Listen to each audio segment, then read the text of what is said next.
तो हेलो मेरे यारो, डीमन ब्लेड की अमेजिंग एपिसोड में आप सभी लोगों का स्वागत है। तो जैसा कि हम सभी लोगों ने लास्ट एपिसोड में देखा था कि हान यहाँ पर उस मेई को देखकर हैरान था और साथ में उसे वहाँ पर उसने छोड़ दिया था और छोड़ते हुए कहा था कि चली जाओ यहाँ से। तभी वहाँ पर उसका एक साथी आ जाता है और कहता है कि ओए, आखिरकार तुम यहाँ पर कर क्या रहे हो। और वह उसके सामने स्वॉर्ड को तान कर कह रहा होता है, उसे मार डालो, किसी को भी यहाँ पर बख्शा नहीं जा सकता है।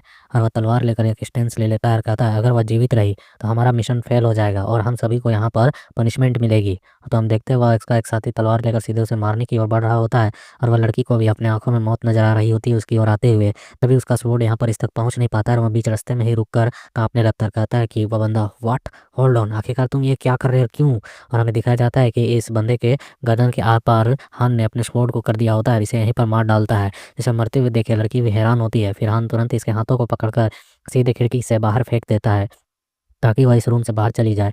और हम देखते हैं अभी लड़की हमको देख कर लगता है कि थोड़ा बहुत तो मार्शल आर्ट जानती है। तो यह राउंड राउंड शेप में यहाँ पर खुद के पोजीशन को मेंटेन करते हुए सीधे नीचे की ओर लैंड करती है। और उसे यहाँ नीचे लैंड करते हुए देख यहाँ चारों ओर असिस्टेंट निकलते हैं और कहते हैं कि मछली जाल में फंस चुकी है, यहाँ से वह बचकर निकल चुकी है पहले ग्रुप से। अब मुझे पता था कि वह पहला ग्रुप भरोसेमंद नहीं है, वह अब हमारी तलवार से बिल्कुल भी बचकर नहीं निकलनी चाहिए। अब हमारी बारी है हमारी तलवार को खून की स्वाद चखाने की। तभी हम हान को देखते हैं जो उसे फेंकने के साथ वह भी नीचे की ओर निकल चुका होता है उस खिड़की से। और नीचे उतरते वक्त साथ में अपने साथियों के ही गले के वाइटल पॉइंट्स पर अपने स्वॉर्ड से मार रहा होता है। और उसके साथी तो हैरान ही होते हैं, उन्हें सोचने में ही लग रहा होता है कि आखिरकार क्यों कर रहा है। तभी एक साथी उसकी ओर भी हान की ओर हमला करने के लिए बढ़ता है और वह कहता भी है कि वाई और यू, तुम आखिरकार क्यों। और हम देखते हैं कि वह तलवार सीधे यहाँ पर हान इसके आर पार कर देता है और इस बंदे को भी मारकर साइड की ओर फेंक कर सीधे आगे की ओर निकल जाता है और अपने ऑरा को, अपने प्रेशर को रिलीज कर रहा होता है अपने बाकी साथियों की ओर। तो एक भागते हुए कहता है कि मदद करो मदद करो, ये मादर चौक पलट चुका है, यह हमारे बीच एक गद्दार है। और हम देखते हैं तुरंत ही हान यहाँ पर मेई के हाथ को पकड़ता है और यहाँ से ले जाने लगता है और वे अपने साथियों को बुलाते रह जाते, कहते हैं, यह गद्दार है और गद्दार यहाँ से भाग रहा है। और हम देखते हैं वहाँ पर उसके साथी जो होते हैं उसका पीछा करने लगते हैं, कहते हैं पीछा करो उसका, उसको पकड़ो, यहाँ से हम जाने नहीं दे सकते हैं। हान तभी एक गली में घुसकर छुप चुका होता है और उसका साथी भागते हुए कह रहा होता है, हमें उसे पकड़ना होगा, उसे किसी भी तरीके से पकड़ना होगा। तभी हम देखते हैं यहाँ गली में जो मेई होती है वह कहती है सेफ, आखिरकार हम सेफ है। तभी वह यहाँ पर हान की ओर देखती है, हान भी उसकी ओर देखता है, दोनों की आंखें एक दूसरे से कनेक्टेड होती हैं। और फिर हान कहता है कि आखिरकार हेल असुरा क्लैन के काम करने के तरीके को देखते हुए अभी उसे सुरक्षित कहना जल्दबाजी होगा, इसलिए इतना जल्दी खुद को सेफ महसूस मत करो। तो यह सुनकर वह लड़की कहती है, मेई, आखिरकार हेल असुरा क्लैन वो हमारे पीछे क्यों है। हान कहता है कि शांत रहो, मैं तुम्हें इस शहर से बाहर निकलने में मदद करूंगा।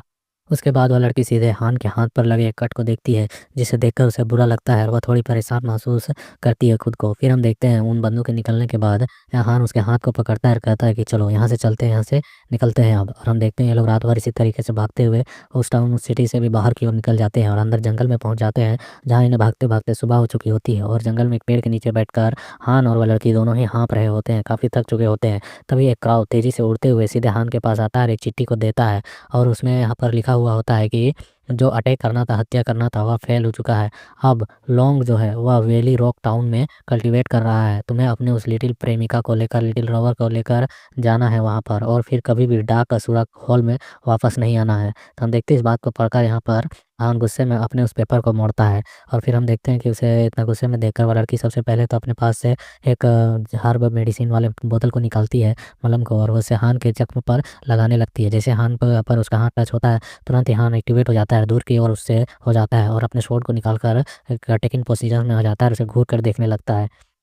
तभी वह लड़की उसे मेडिसिन का बोतल दिखाते हुए कहती है, आपकी चोट का इलाज करना जरूरी है, नहीं तो वह गहरा हो सकता है।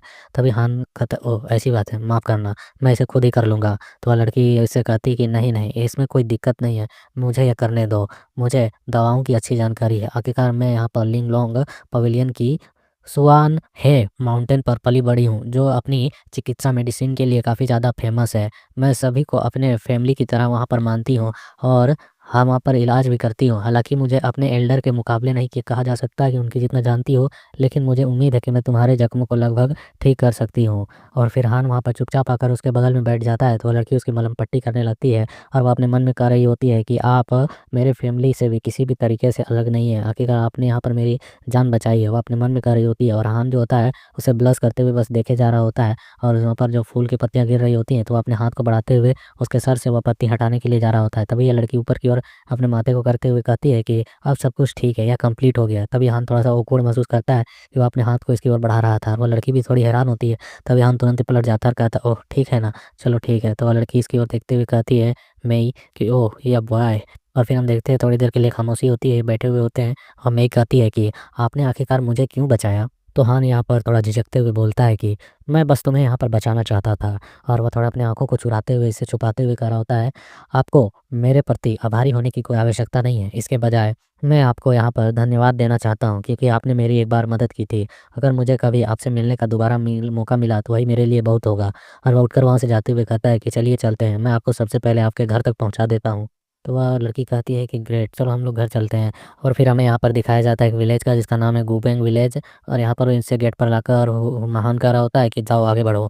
तो लड़की कहती है आप यहाँ पर से कैसे वापस जा सकते हैं? हेल असुरा क्लैन तुम्हें आसानी से जाने नहीं देगा। तुमने मेरी मदद की है, मेरे साथ लिंगलोंग पवेलियन में ही चलो, मैं तुम्हारी वहाँ पर पहचान को छुपा कर रखूंगी। तो यहाँ पर हान हाथ हिलाते हुए कहता है नहीं नहीं, इसकी कोई आवश्यकता नहीं है। तो लड़की तुरंत इसके सामने आते हुए कहती है तो कम से कम अपना नाम बताओ या अपना मास्क हटाओ और अपना चेहरा तो मुझे देखने दो, किसने मेरी मदद की है। तो हान यहाँ पर थोड़ा परेशान होते हुए कहता है कि नहीं, मैं ऐसा नहीं कर सकता हूँ। इसके अलावा हेल असुरा क्लैन के बारे में बहुत कुछ जानना तुम्हारे लिए खतरनाक होगा। तो लड़की कहती है कि लेकिन वाह, मैं यहाँ पर कुछ तो जानना चाहूंगी तुम्हारे बदले, तुम्हारे लिए। तो वह लड़का कहता है यहाँ पर हाँ ठीक है, तो मुझे अपना नाम पहले बताओ तो मैं अपना मास्क हटा दूंगा। तो यह सुन वो खुश हो जाती है और कहती है कि मेरा नाम मेई किन की कैंग है, और तुम्हारा क्या नाम है? तो हम देखते हैं यहाँ पर हान नाम बताने के बदले जगह पर अपने मास्क को हटाता है और अपने चेहरे को दिखाने के लिए उसे देता है, जहाँ पर उसने मास्क के अंदर भी पट्टी कर रखी होती है। तो यह देखकर वो लड़की हैरान होती है, कहती है कि वाट, ये क्या है? तो हम देखते हैं कि यहाँ पर हान कहता है मैंने तुमसे सिर्फ मास्क हटाने का वादा किया था, अंदर की पट्टी नहीं। तो यह सुनकर वो कहती है नहीं, ये बिल्कुल भी सही नहीं है, यह तो एक चीटिंग है। तो हान अपने मास्क को पहनते हुए कहता है कि आप मुझे लिंगलोंग पवेलियन के भीतर सुरक्षित रखना चाहती हैं। आपकी इस काइंडनेस के लिए मैं आभारी हूँ, लेकिन मेरा जो है लिंगलोंग पवेलियन घर नहीं है, वह घर है तुम्हारा, इसलिए गुड बाय। और वह गुड बाय कहकर वहाँ से निकलने लगता है और जाते वक्त हान अपने मन में कह रहा होता है कि अब या तो मैं यहाँ से नर्क जाऊँ या फिर असूला क्लैन, दोनों ही बराबर ही होंगे। इसीलिए हमारा सीन कट करके सीधे 7 दिन बाद का ले जाया जाता है, जहाँ जंगल में हम हान को भागते हुए देखते हैं, उसके मास्क को गिरे हुए, जिसके बारे में बताया जाता है कि यह चोंग झोऊ और जू झोऊ दो सिटी है, उनके बीच की बॉर्डर लाइन एरिया है, जहाँ पर इनकी फाइट चल रही है फॉरेस्ट में। और हम को देखते हैं इसे चारों ओर से घेर लिया गया होता है। वे बंदे हमला करते हुए बोल रहे होते हैं गद्दार को मार डालो, किल हिम।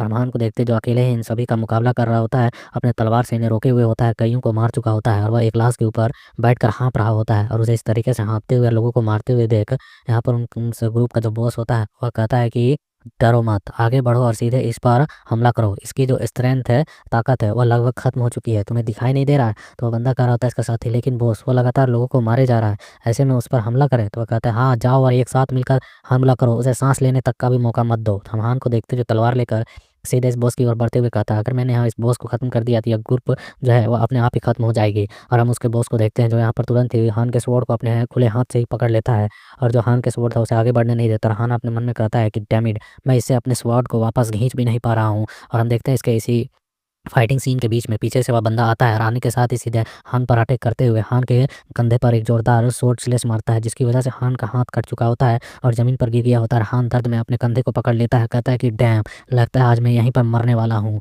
और तभी हम देखते हैं कि उसकी मतलब की वजह से वह गिरा हुआ होता है, उसकी ओर से एक ओल्ड मैन आ रहा होता है। और हान अपने मन में कहता है यह बूढ़ा आदमी आखिरकार यहाँ से इस ओर क्यों आ रहा है? हान अपने सर को उठाते हुए कहता है कि इस रास्ते में मत आओ, वरना तुम मारे जाओगे। और वह अपने मतलब कि निराश होते हुए मन में कह रहा होता है कि मैं पहले ही मौत के कगार पर हूँ, मैं ऐसी स्थिति में किसी दूसरे को तो चोट नहीं लगने दे सकता हूँ। और वह यहीं पर यही कहते हुए अपने ब्लड लॉस की वजह से बेहोश हो जाता है और वहीं पर गिर जाता है। तो उस एसोसिएशन का एक साथी आते हुए चेक करते हुए कहता है कि यह बेहोश हो चुका है। तो आवाज़ आती है उसकी बॉस की कि उसे उठाओ और यहाँ से वापस ले चलो। तभी वो ओल्ड मैन यहाँ इन लोगों के सामने आते हैं और कहता है कि क्या तुम लोग यहाँ पर दिन दहाड़े किसी के साथ इस तरीके का व्यवहार भी कर सकते हो? तो हम देखते हैं यहाँ पर यह बॉस जो होता है उसकी ओर दूर कर देखते हुए कहता है और बुढ़े, यह हेल असुरा क्लैन के आपसी मामले हैं, तुम यहाँ पर बिना मतलब में शोर मत मचाओ, समझ में आया? तो यह सुनकर यह ओल्ड मैन हैरान होता है, कहता है ओह, यह तो हेल असुरा क्लैन है ना? तो हम देखते हैं वह बॉस हाथ उठाकर कह ही रहा होता है कि तुम्हें यह बात बहुत जल्दी समझ में आ गई, तो चलो यहाँ से निकलो। तभी हम उस ओल्ड मैन को देखते जो अपने स्वॉर्ड को निकालता है, जो उसने कंधे पर रखा होता है, और उसी के साथ एक बड़े स्लेश को हमें चलते हुए दिखाया जाता है। और इसी के साथ यहाँ पर इस ग्रुप में जितने भी बंदे यहाँ पर खड़े थे इन सभी पर एक ही स्वॉर्ड स्लेश के साथ ऐसा कट लगता है जो यहाँ पर बीचों बीच इन्हें काट दिया गया होता है। और वह ओल्ड मैन इनकी ओर घूर कर देखते हुए कहता है कि क्या यह वही क्लैन है जिसने मेरे पिछले 30 सालों से सर का दर्द बढ़ाकर रखा हुआ है, हेल असुरा क्लैन। और इसके पास से इसकी कैट निकलती है, कहती है मियाओ। ये चैप्टर कंप्लीट हुआ। So like share comment and support.